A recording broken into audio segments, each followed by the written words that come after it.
Hello friends, मैं हूं अमित और आप देख रहे हैं झारखंड पाठशाला। तो चलिए आज का वीडियो में कुछ सीख लेते हैं।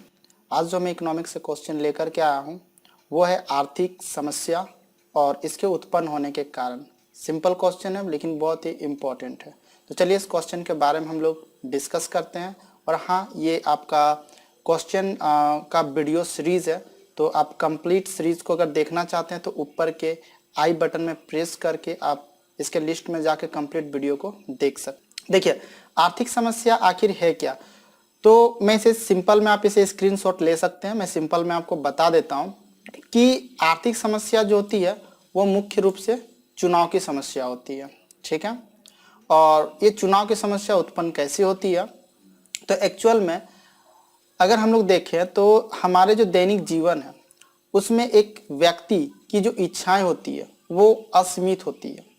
उसका कोई भी अंत नहीं है इच्छाओं का, लेकिन उसे पूरा करने के जो साधन है हमारे पास, एक तो वो सीमित है और उसके भी वैकल्पिक प्रयोग हैं। तो इस कारण से हम उन सीमित साधनों से अपने सारी इच्छाओं को तो पूरा नहीं कर सकते हैं, लेकिन हाँ, हम लोग यहाँ पे चुनाव करते हैं कि कौन सी समस्याओं को सुलझाना सबसे ज़्यादा अनिवार्य है, यानी किस आवश्यकता को सबसे पहले पूरा किया जाए और उसके बाद अगर संसाधन बच जाती है तो फिर किस आवश्यकता को पूरा किया जाए, यानी हमें चुनाव करना पड़ता है। ठीक है, तो यहाँ पे आप समझ गए हैं कि आर्थिक समस्या क्या है।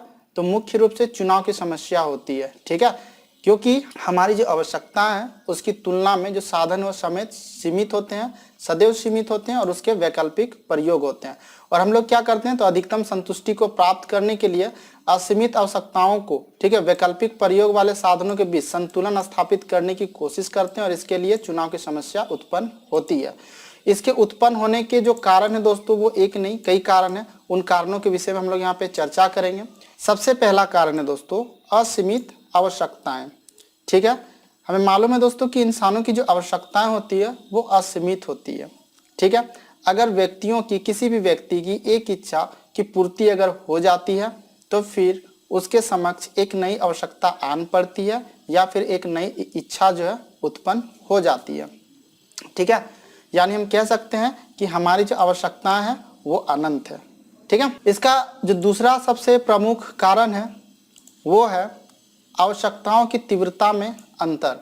अब इसका अर्थ क्या है, तो दोस्तों हमारे लाइफ में ऐसे तो बहुत सी आवश्यकताएं होती है, लेकिन सभी आवश्यकताओं को हम एक जैसा इंपॉर्टेंस नहीं देते हैं।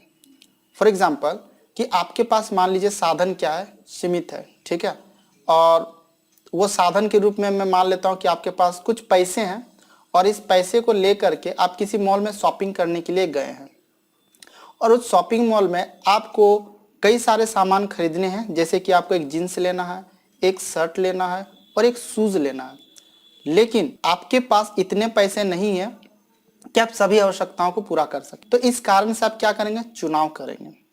आप प्राथमिकता देंगे वहां पे कि जीन्स ज्यादा इंपॉर्टेंट है, शर्ट या शूज। तो फिर यहाँ पर हो सकता है कि आपके लिए उस समय जीन्स इंपॉर्टेंट हो, लेकिन किसी अन्य व्यक्ति के लिए जो है वहां पर शर्ट इंपॉर्टेंट हो सकता है या फिर किसी के लिए वो शूज हो सकता है। लेकिन आप यहाँ पे प्राथमिकता देना आरंभ करेंगे। सबसे पहले आप जीन्स लेंगे, अगर पैसा बच जाता है तो शर्ट लेंगे, फिर पैसा बचता है तो आप शू को लेंगे। ठीक है, तो इस तरह से क्या होता है कि आवश्यकताओं की तीव्रता में अंतर होती है, यानी आपको तो प्रत्येक वस्तु यानी बहुत से वस्तुओं की आवश्यकता होती है, लेकिन उसमें आप प्राथमिकता देते हैं कि किन आवश्यकताओं को पहले पूरा किया जाए और किन आवश्यकताओं को बाद में, क्योंकि आप सभी को एक साथ पूरा नहीं कर सकते हैं। ठीक है, देखिए दोस्तों अगला जो बिंदु है इसका वो है सीमित साधन। ठीक है, या फिर दुर्लभ साधन। तो साधनों की सीमितता अथवा दुर्लभता से अभिप्राय है कि इनकी मांग इनकी पूर्ति से अधिक होती है।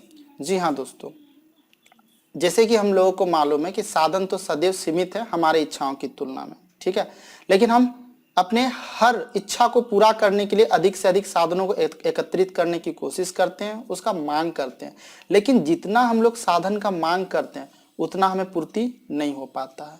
ठीक है, तो यही इसका कहना है कि साधन जो है वो सीमित है, यानी इसकी जो मांग है वो पूर्ति की तुलना में कई अधिक होती है। ठीक है, यानी जितनी मांगी जाती है उससे कम पूर्ति होती है। तो यह है सीमित साधन या फिर दुर्लभ साधन। जो अगला जो इसका महत्व बिंदु है दोस्तों, वो है साधनों का वैकल्पिक प्रयोग। अब इसका अर्थ क्या है? तो दोस्तों देखिए, हमारे पास जो साधन है, एक तो वो सीमित है और उसके बाद उसके वैकल्पिक प्रयोग है। वैकल्पिक प्रयोग का अर्थ यह है कि उसे हम अलग अलग कामों में जो है लगा सकते हैं। ठीक है, फॉर एग्जाम्पल कि आप साधन के रूप में बिजली की डिमांड करते हैं, लेकिन क्या बिजली किसी एक पर्टिकुलर काम के लिए आप मंगा रहे हैं? क्या एक निश्चित कार्य के लिए मंगा रहे हैं? नहीं, इसके कई सारे उपयोग है।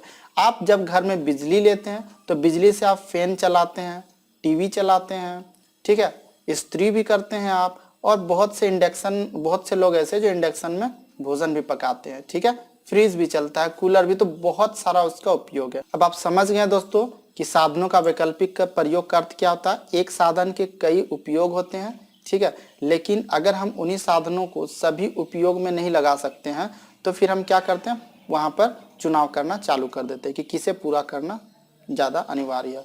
तो होप कि आप इसे अच्छी तरह से समझ गए होंगे। ठीक है, यहाँ पे आर्थिक समस्या क्या है? तो आर्थिक समस्या मुख्य रूप से चुनाव की समस्या होती है।